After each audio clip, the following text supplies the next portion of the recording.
Please be advised that this recorded webinar has been edited from its original format, which may have included a product demo and other engagement features. To set up a live demo, please complete the form above on our website. If you currently are not on our website and are watching this on our YouTube channel, there's a link to the website in the description of this video. Thank you. Hello, everyone, and welcome to today's webinar, ICANN 82 Insights from the Meeting in Seattle, Washington. My name is Christy DeMeo-Ziegler, and I will be your moderator. Joining us today is Gretchen Olive. Gretchen is the Vice President of Policy for CSC. For over 2 decades, Gretchen has helped Global 2000 companies devise global domain name, trademark, and online brand protection strategies, and is a leading authority on ICANN. And with that, let's welcome Gretchen. Hi, thank you, Christy, and welcome everybody. As usual, ICANN meeting was super busy. Just to make sure that everybody on this session kind of has an equal kind of footing. I do see some new attendees here today, so we're going to make sure that everybody's kind of understanding the structure. So first of all, ICANN has 3 public meetings a year. They have one in the March timeframe, one in the June timeframe, and then one which is their annual meeting at the end of the year. So we're here talking about the March meeting, which is often known as the Community Forum. It's about a 7-day format, and it really is, a full-scale meeting talking about everything from high-interest topics to also kind of work group meetings. Next slide, please. So ICANN is, much like a corporation, it has an organizational structure. There's a board of directors and there's a staff. So you kind of see the board of directors bar across the top. You see ICANN, kind of staff on the left-hand side and some other supporting organizations. But what we really focus on in this webinar series is the GNSO and the gray boxes on the right-hand side, the Governmental Advisory Committee. This is really kind of where a lot of the things that affect internet users, particularly businesses and IP interests, this is where a lot of this, the policy comes from. So, ICANN is a bottom-up consensus-driven policy organization. So, kind of things start at the grassroots level and then kind of bubble up for the supporting organizations and onto the board of directors. All right, for approval. So let's go to the next slide. And we're going to start talking this session about ICANN's new gTLD program. So let's just give a little bit of background here. So in 2012, ICANN ran its first round, it's called, of the new gTLD program. They received over 1,900 applications. That was about 1,400 plus unique strings, and 33% of them were .brand, and you can kind of see a breakout of that in the graph on the slide. Believe it or not, there's still some applications that are, have kind of encountered some challenges, and so they're going through kind of disputes and litigation, things like that. A large portion of them, though, have launched, and really the last 10 plus years has been spent kind of going through different analysis and retrospectives and studies on what happened in round 1, because ICANN made a promise to that Governmental Advisory Committee, which you saw in the gray boxes there on that org chart slide, that they would kind of, when they got through round 1, they would review what went well, what didn't go so well, and then take corrective action. So it has taken much longer, I think, than anybody ever anticipated to get to this point. But after about 10 plus years of that type of work, we are now approaching the next round. Next slide. So what are the key objectives for ICANN in the second round? And you can talk to many people across brand owners, business owners, internet users, and there's varying levels of understanding and awareness, certainly, of ICANN and this kind of new gTLD program. But you often hear, why do we need more TLDs? Certainly the first round, there were only 22 generic top-level domains, gTLDs. And certainly the second round brought us, over 1,000 more. So, there's always a question like, why do we need more? And ICANN's kind of set out these 2 key objectives. It's really about kind of focusing on kind of diversity and inclusivity in the domain name system. Believe it or not, more than half of the world does not speak English as their primary language. And so really getting non-English speaking communities and areas of the world and populations on the internet is a key objective to kind of provide that that forum for everyone, and then also to kind of reduce the barriers for applicants. So the first round, there was a lot of criticism that it was expensive, it was complicated, you needed to be an insider to put forth an application, ICANN didn't have adequate support, things like that. And so these are two things they want to kind of continue to push for, lots of different non-speaking populations to be, non-English speaking populations to join the internet community, as well as, provide an open path or, kind of a less barrier filled path to being able to be a gTLD registry operator. So next slide. So the one thing that I would say is a great improvement this round, I was around for the first round, and ICANN was blazing a new trail. It seemed like there were twists and turns every day. And there wasn't a lot of kind of visibility and predictability in round one in terms of like how things were going and what was the next step and what were the kind of milestones and the key things that needed to be accomplished to be able to get to the opening of the round and to get through, evaluations, etc. This time, I think ICANN has done a much better job in terms of providing better visibility and predictability. They have a very robust, I would say, program management structure. So they give, reports that tell you sort of like what's going on and how this is all structured and, how this all breaks out and how it all needs to come together. So it really is providing that kind of greater transparency and accountability and that predictability that was really missing from the first round. But also they do, next slide, please. They're also doing, I think, a nice job of providing, kind of project level or program level detail about what needs to happen and how it's happening concurrently, et cetera, et cetera. So again, here's another kind of representation of that and how they're kind of providing that visibility and that transparency. And I think it gives people a level of confidence that I know during the first round, on any given day, there was not a lot of confidence of, where we were going and how fast or slow we were going to get there. But I think this time there is a lot more of that. And I can tell you from sitting in sessions in Seattle, you could hear it in people's voices, sitting in a GAC meeting and hearing GAC members say, the application window will open in April 2026 was, huge. I don't ever remember kind of that level of confidence, kind of being asserted in round one. So ICANN has also confirmed some key details. So, the application will be $227,000, and there will likely be additional costs, particularly for .brands. So, those additional costs are not yet articulated. We're waiting for kind of what you call the guidebook, the applicant guidebook, to be released in full. That's expected in May of this year. That will be, kind of think of that as the run book for the new gTLD program. It will tell readers everything from who's eligible to apply to what it costs and how to apply, all the different kind of requirements of being a registry operator. So it is, a meaty document. We'll talk about this in a few seconds. They've been, kind of releasing chunks of it for public comment. And in May, we should see the whole guidebook in total for public comment, which I know I'm kind of excited to finally see that in full so that you can kind of read all the different sections and how they interact and have a real true full understanding of how this is all going to go.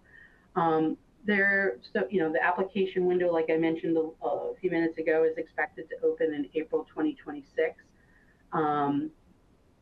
That window will be open for about 12 to 15 weeks.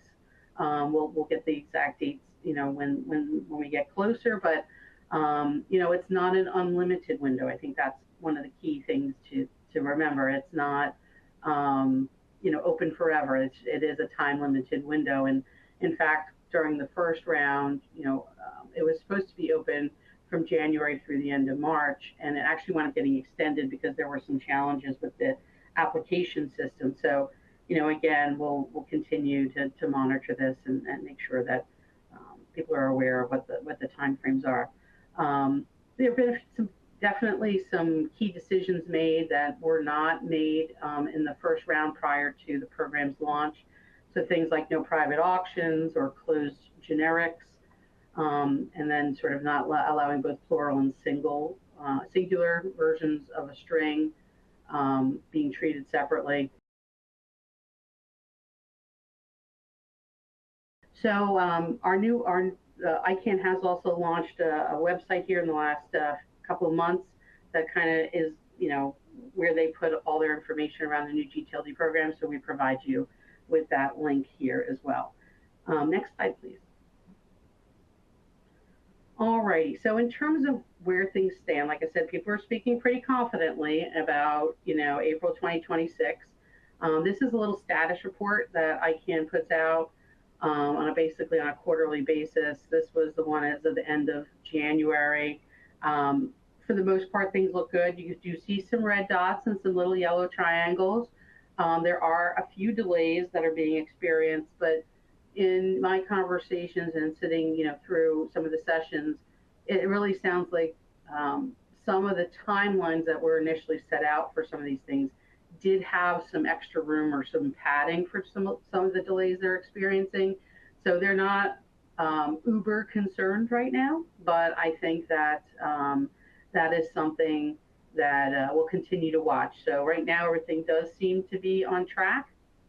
I think the overall good news is in the predictability category is, again, in the first round, there were lots of promises as to when the program would open, and then, it would be delayed 6 months. It would be delayed another 6 months. I don't really think that's going to happen here. If there are delays, I could see them being like a month or two, maybe 3, but I don't see this as like 6-month delay blocks. So again, we'll continue to monitor this and report out on it. All right, so next slide. In terms of the guidebook, just a little bit more about that. This is a very key deliverable for the program. As I said, this is sort of the run book for everything you need to know about how to apply and how to operate a new gTLD under this program. So you can see, as I mentioned, they've kind of been sharing blocks of sections from this book. It's going to be about 300 or so page document. So it's been pieces. They've been releasing pieces and putting it out for public comment. They just did. There's a public comment getting about to wrap up on April 2nd, but we do expect that final public comment end of May to get the full book, and then no later than the end of this year, the ICANN board should be approving the applicant guidebook. So again, so far so good, but we'll continue to monitor that. All right, next slide. All right, just to give you a sense of what is in sort of this fourth and final kind of segmented release. These are some of the topics that are being covered in that release. So, a lot of really detailed information and some really important topics. Like I said, we're watching this carefully, and we'll be talking much more about this as we move forward. Certainly after the applicant guidebook is released, we'll have a lot of insight to provide to our clients. All right, next slide.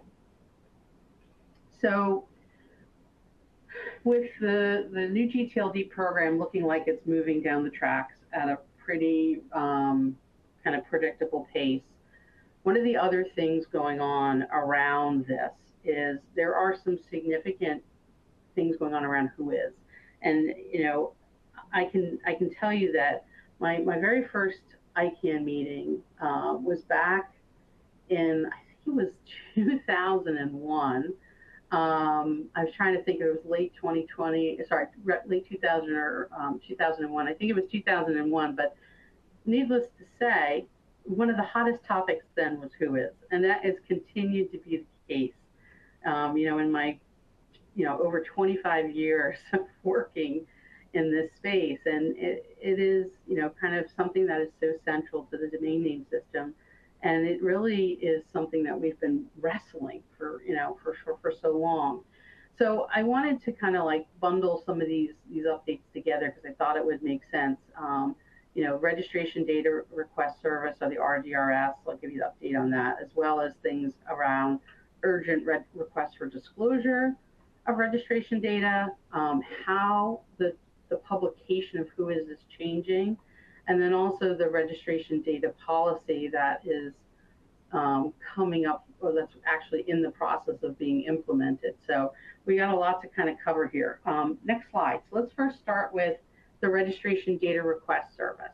So this is this was put into place in late 2023, in November of 2023, and it was really in response to when the GDPR, the General Data Protection Regulation, became enforceable in May of 2018. It was really the first time that ICANN recognized that the rules that they had around WHOIS and the requirement to publish, ownership, essentially ownership, or contact information behind a domain name. ICANN has contracts with registries and registrars that require collection and publication of that data.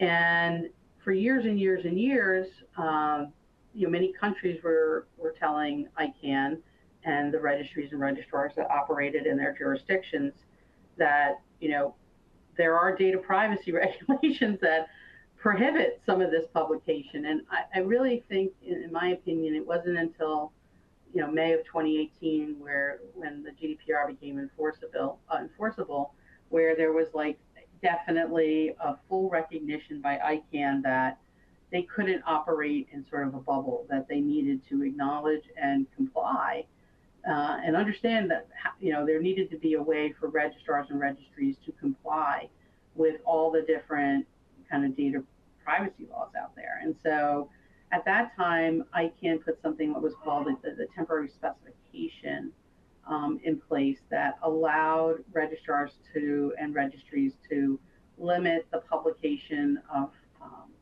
personal data in those WHOIS records. And in some cases, what we saw, in a lot of cases, we saw widespread redaction being used. And so oftentimes I hear people refer to, May 2018 as the time the WHOIS went dark. And so since then, there's always been a struggle of like how there are some very legitimate purposes for which people need who is behind a domain name, that information. And so ICANN has struggled since 2018 to really come up with how can that happen and what mechanism can be used. And so there was a lot of policy work and policy development processes, expedited policy development processes that were used to try to do that. And long story short, the first kind of system that was come up with, that was kind of proposed, was going to be multi-year, multi-million-dollar implementation. And so it was ultimately decided to take a sort of shorter, quick and dirty, if you will, approach to see what the volume of requests would be, what types of requests would come in. And so they created almost what's called, almost what is a ticketing system called the Registration Data Request Service, or the RDRS. And was really hoping to kind of like streamline and standardize the process for both submitting and receiving, WHOIS information requests. There's been a lot of challenges.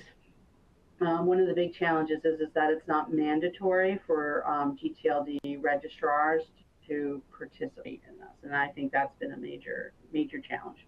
Let's go to the next slide. So,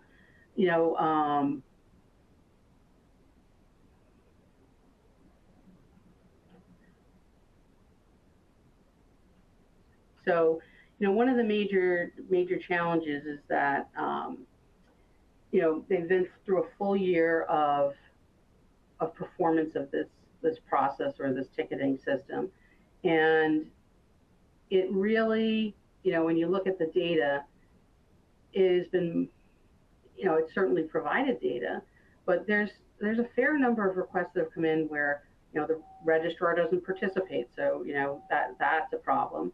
It's a fair number of requests that come in for TLDs, including CCTLDs. Those are not governed by ICANN. They're not part of the system, so it's not able to kind of go through this process. But they've basically found out we've had a lot of requests come in where ultimately the request is denied.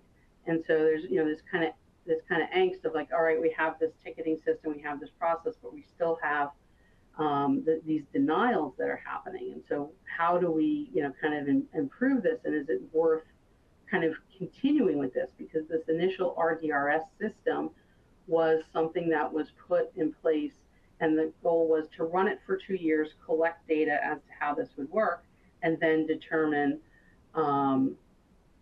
if this should continue and what the improvements could be, or maybe we need to go back to what was initially proposed.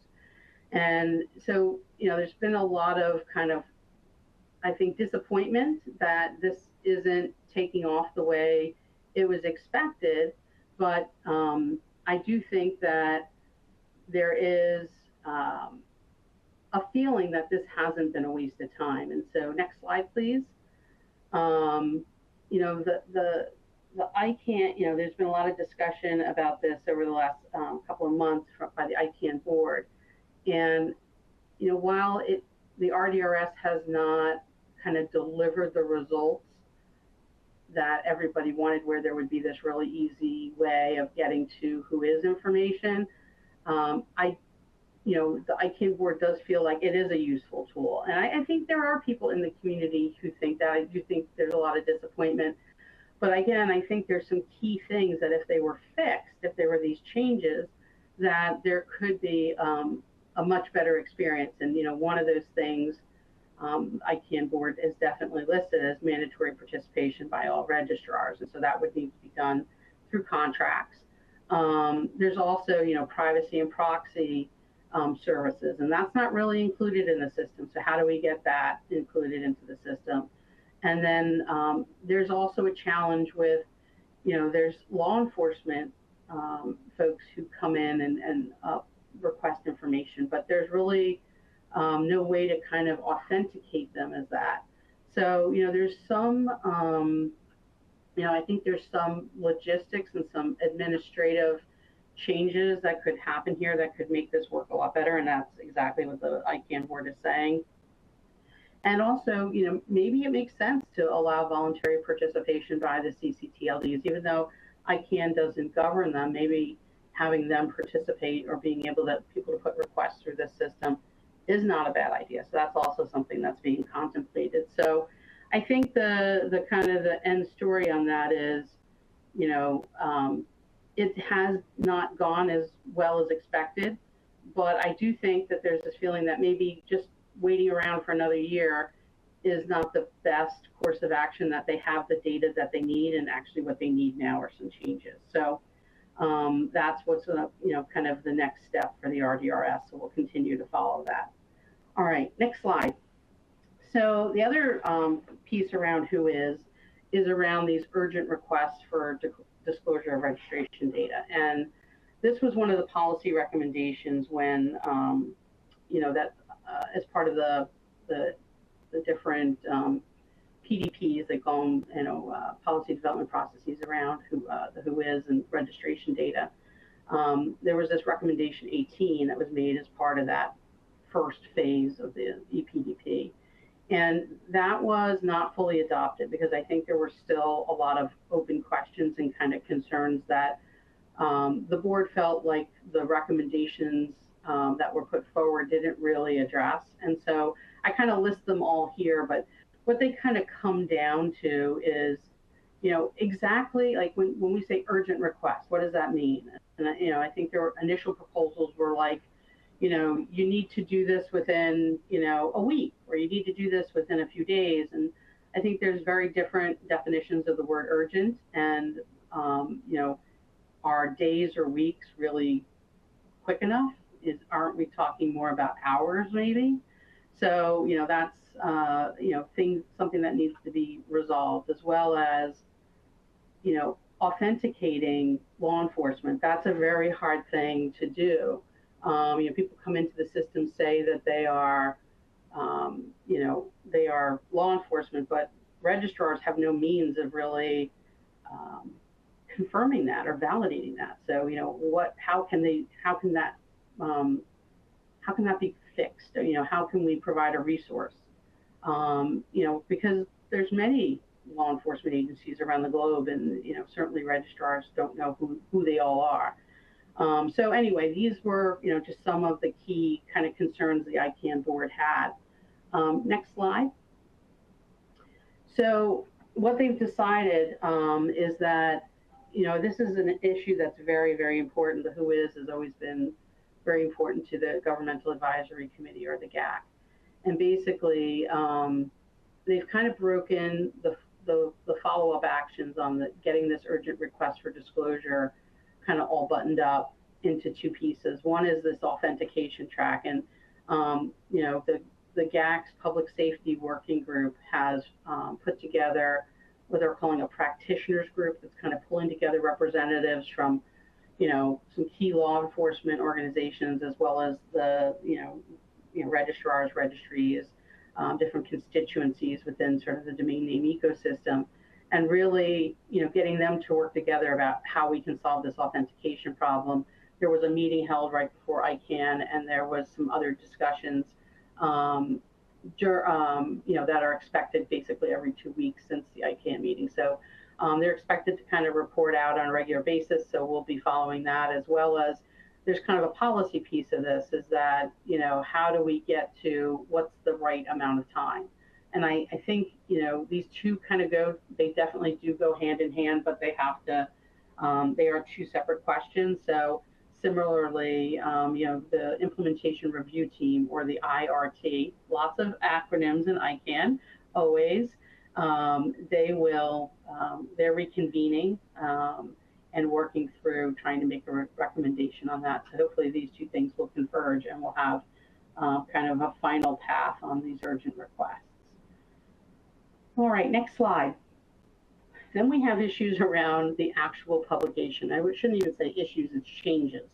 So for years, we've had, I think most people are very familiar with what a WHOIS record looks like, right? You have some information about the domain name itself, and then you have some contact records, you have some information around the DNS, and it's a very kind of standard thing that people have gotten used to seeing. Well, a few years ago, ICANN implemented, basically required registries and registrars to implement a secondary way of publishing WHOIS data, kind of a secondary protocol, if you will, called RDAP. And that RDAP protocol, addressed some security flaws in the WHOIS protocol, as well as makes the output more machine readable. So for the last 2 years, registries and registrars have been kind of publishing WHOIS in two formats. One is the old legacy WHOIS protocol, and the other one is this new RDAP. And at the end of January of this year, the requirement for registrars and registries to publish both ways changed. And basically, registrars and registries are only required to publish using RDAP. And we have seen some, not all, it's been very slow. We've seen some registries and registrars start to retire the old WHOIS output. And so now we're kind of getting some inconsistencies, it seems like, in sort of how WHOIS looks, and it is confusing. It's a little disorienting. So far, there's been 74 gTLD registries that have already discontinued publishing via the WHOIS protocol, and I think we will continue to see that, kind of that number increase in terms of the number of retirements because the RDAP is the way forward. So that's one thing in terms of like what the kind of how the protocol that's being used for how the WHOIS is being published. Next slide. So just to give you kind of that visual, you can see on the left-hand side is sort of, kind of like little excerpts of what a WHOIS record normally looks like. And then you can see on the right side of the slide sort of what the RDAP response looks like. And it definitely, looks more computer generated, right? And you can, the information is kind of embedded within a bunch of syntax that's used for machine, making things more machine readable. Next slide. So the registration, so now we have this change in the protocol that's being used to publish this information. There's also a change going on with what the fields actually are and who's responsible for collecting and publishing that data. So a new registration data policy was published last February, and basically ICANN was trying to balance with this new policy, trying to balance kind of the need for registration data against all the different data privacy laws out there. And registries and registrars were given in February when this was published, kind of 12 months to plan their implementation and then sort of a 6-month transition period. So we are in that transition period now.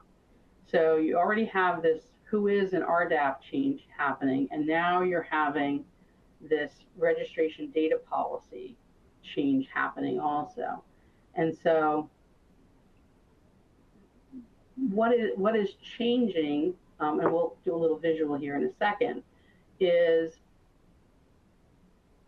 the data, the different fields of data that are collected and transferred and published by both registries and registrars. So, it is something that is a major shift, and you're not seeing it now in a lot of places, but you'll start seeing this more and more. So let's go to the next slide, and let me kind of show you what I mean. So registrars on that left hand of the slide, these are the absolutely mandatory fields for a registrar to collect and to, for registrars to collect.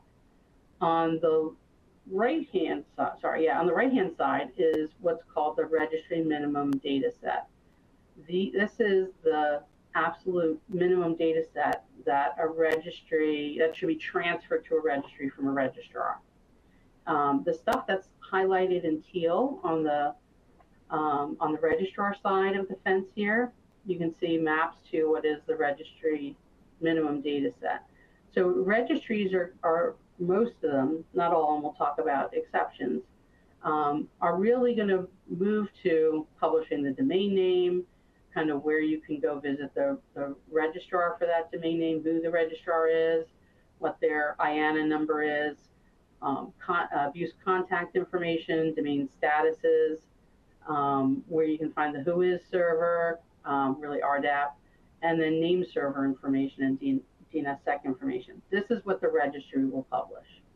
They're not going to have any contact information anymore. So in what's been kind of the situation is that most gTLDs, the registry was responsible for publishing. They were the authoritative record for all the WHOIS information, information about the domain, as well as the contact information and all this other information that, and registrars needed to transfer that to them.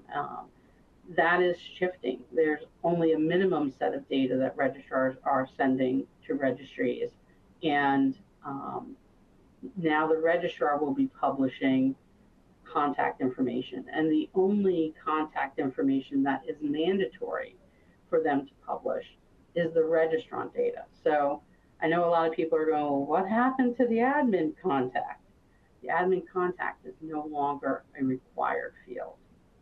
And so registrars, this is a big shift, and it is something that, is a big shift not only for registries and registrars, but it's also a big shift for people who look at the WHOIS information and use the WHOIS information for IP enforcement and fraud investigations and law enforcement purposes and all those types of things. So,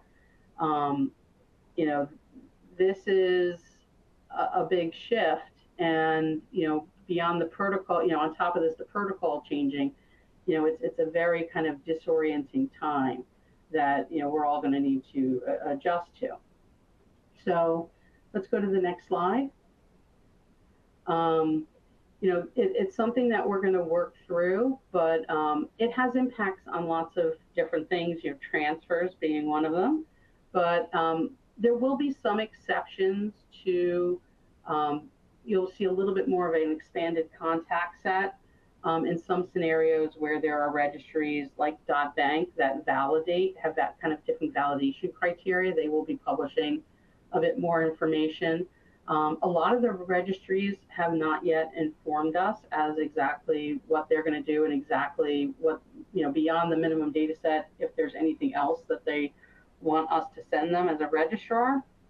So this is very much still in motion and still very much something that's going on. So we'll continue to keep our clients informed. We're hoping in the next, really 30 days to be able to start sending out communications to get everybody ready for this, because it will go into, we are required to be in compliance with the new registration data policy by August 21st of 2025. So registries and registrars are all moving at different times and individually. So this will be definitely a period of transition and a period of a little bit of disorientation. And we'll likely have some downstream effects. So that's something we are watching very closely.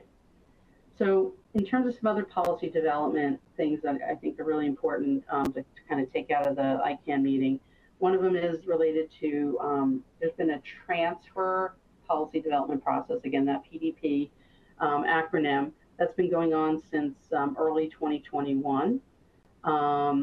It's, basically the GNSO Council, which is that kind of bigger blue box that in that ICANN org chart that we looked at earlier, that involves registries, registrars, business interests, IP interests, ASPs. There's been, a need to kind of relook at the transfer policy governing inter-registrar transfers, not only because of these WHOIS changes that are happening. The admin contact, in fact, has been critical to the transfer process, for the 25 years that I've been involved. And so that is a major change. Unfortunately, the policy here is not going to be all buttoned up by the time this the registration data policy is in effect. So that is definitely a challenge. But the transfer PDP group has issued their final report, has 47 recommendations that just happened last month. And at this meeting, the ICANN meeting, they approved their the working group's final report, and now it's going to the ICANN board for approval. Next slide, just to give folks a heads up of some of the key proposed changes. Things like elimination of the 60-day transfer lock. So, that has, I think that will be something people will care about. There's been a 60-day lock that prevents domain transfers. Kind of whenever you do a change of registrant, the name gets locked for 60 days and you can't move the name anywhere. So this will provide some, greater flexibility. It was really put in place as more of a security measure, but I think there's other things, and it seems like this working group felt the same way, that there are some other things we can do to improve security beyond making it very hard for people to work through moving names where they need them to be. There's also trying to simplify the transfer authorization process, some enhancements to the dispute resolution process, a new contact type, TAC contact, transfer emergency action contact. to try to handle where there's like kind of urgent transfer-related issues where there's been, hijacking or a mistake made, being able to handle that in a more rapid way, and then also a further standardization of kind of forms and communication. So this hasn't yet gone to the board. Once the board approves it, then an implementation review team and IRT will get spun up, and then they'll work through actually drafting the policy, because what these working groups is just put together recommendations or guidelines. So we're still out of, a ways out, probably, 18 months out from really seeing this coming to fruition, but it's coming. And so I wanted to make sure to highlight this during our discussion today. Next slide, please. And in terms of kind of some other things that are going on, so IDNs, which are internationalized domain names, those are domain names that are not in, Latin characters or, non-English speaking scripts. So things like Arabic and Hindi and, Chinese, those types of scripts have been challenged on the internet. They're really more graphic files than they are things that machines can easily read. So there's, they're converted to what's called IDNs, internationalized domain names, where they're kind of like put into a little bit of a code that machines can read and browsers can handle and other systems can handle better.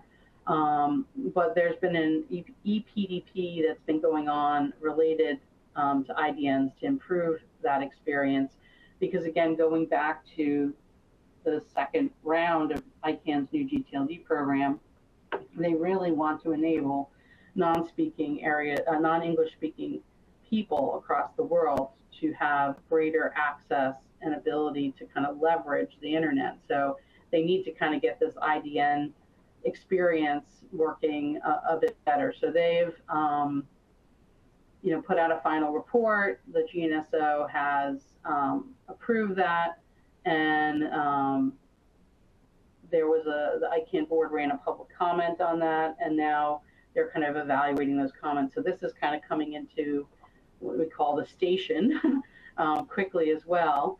And, again, after this kind of all happens, then an implementation review team will have to be spun up, and there'll be policy language actually written about this. So these are two key other policy development processes that are going on that will, as we're going through this new gTLD program process, will also be kind of layered on top of everything. All right, next slide.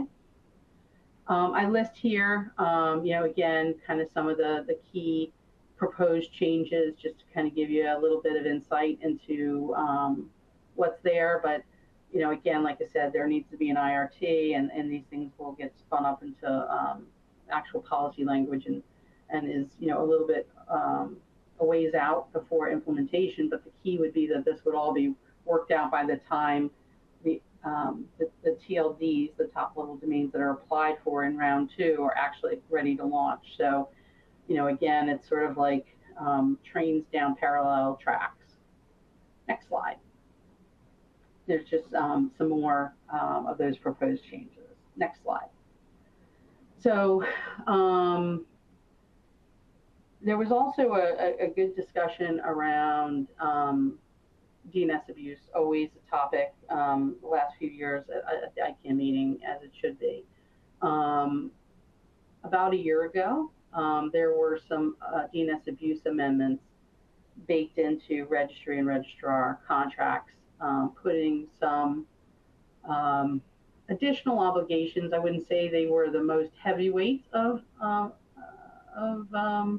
obligations, but definitely putting a little bit more onus and structure around dealing with DNS abuse cases on registries and registrars. And so the team, ICANN's contractual compliance team kind of provided some insights into sort of what has happened in terms of enforcing those new contractual requirements. And so they shared that there were 46 ongoing investigations.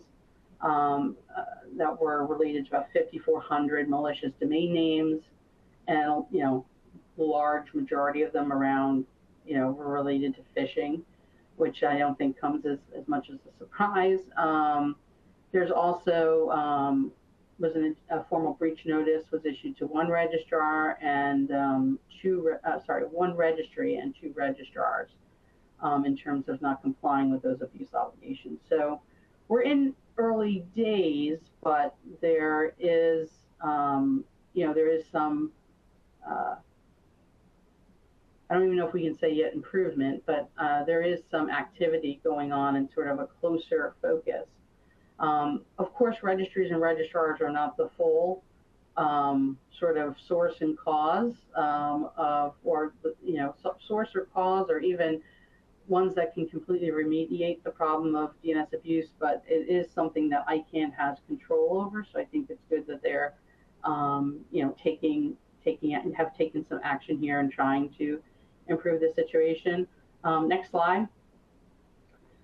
In addition to that, the GAC is also, this is a very important topic to them, DNS abuse. Remember, the GAC is made up of representatives from various different countries, and it's typically like their telecom ministers that are involved in this group. And the European Commission has been very active, trying to really figure out ways through cybersecurity regulation and other ways to try to really do something meaningful about DNS abuse. So the Governmental Advisory Committee has been co-leading kind of a DNS group made up of the European Commission, Japan, and the US, and doing surveys of its members and their strategies for combating DNS abuse to give some insight into how governments are dealing with this. And so they shared some of those survey results to help and insights from the governments to kind of help inform the community. And so some key things here, the survey showed that governments felt on ICANN efforts that certainly they were commendable and appreciated, but they felt like it was just excruciatingly slow, and was really hopeful that with the new CEO joining ICANN officially in December, that maybe ICANN could be a bit more ambitious. I love that wording. They talked about on contracted party efforts. So you're talking about registries and registrars when you say contracted parties. They see that certainly there's been significant effort, but inconsistent across the industry, and really would like more industry-wide, would like to see more industry-wide programs. And then in terms of the contractual documents guiding registries and registrars, they definitely felt like the abuse amendments were a step forward, but really too early to tell what their effectiveness would be. And they felt like there were pretty significant gaps in the contract amendments. It was very kind of lightweight, and didn't have all the transparency that really needed to be there. So, I always find these types of insights that the GAC collects really interesting, because you get an eye into how different governments are thinking about these issues. And look, they have responsibility within their own countries to spin up regulation, things like that. So this also gives you kind of an eye into what they may be doing across the greater ecosystem in both their country, and sort of how they're trying to protect their citizens from these types of problems. So again, something we continue to watch really closely. DNS abuse is not a shrinking problem; it's a growing problem. It's something that we work actually here at CSC really hard to not only understand, but try to help protect our clients from. Okay, next slide. So the GAC kind of laid out, I thought this was really instructive, kind of like next steps they thought, and they kind of put it into buckets. And again, I won't read through all these, but they also kind of remind everybody that with these new TLDs coming, so we're going to be expanding this space yet again, which creates more landscape for problems. And so they really kind of, want to make sure that this work continues in earnest and really, tries to tie back some of these policy initiatives and these different discussions and challenges to DNS abuse, that these things don't just happen to happen, that they're all kind of part of the bigger problem of DNS abuse that, kind of gaps in policy sometimes either create the problems or allow the problems. And so they've kind of bucketed kind of the path forward that they see, in prep for the next round of new gTLDs, which I think is really instructive. All right, next slide. So as I mentioned, here at CSC, we work really hard and think a lot about how to help our clients combat DNS abuse. So many of you have probably heard about CSC DomainSec at this point. It's really quite an innovative platform. So, I provide in this slide deck a link where you can go if you'd like to learn more about this and to schedule a demo. I really encourage you to do that. I think it'll give you some insights in the domain name ecosystem, and really let you see across not only domain names, but sort of brand protection and fraud protection. So, encourage you to do that. Next slide. So let's, I always like to wrap up with the GAC, because the GAC at the end of every meeting, they used to issue it on the last day of the ICANN meeting, but it's now become sort of within a week after the ICANN meeting, they issue a, what's called a GAC communique at the end of every ICANN meeting. And it kind of summarizes the things and some of the groups they met with and high level kind of discussion points. But then they also provide kind of insight into the issues that continue to be, they call them issues of importance to them.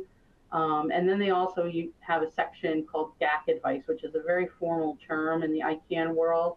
GAC advice is where they are specifically advising the ICANN board on certain things, and there's an actual formal response process that has to happen, and sort of like whether the ICANN board agrees with that advice and will do, take it forward, or disagrees and why, or maybe needs more information, but there's a very formal process around that.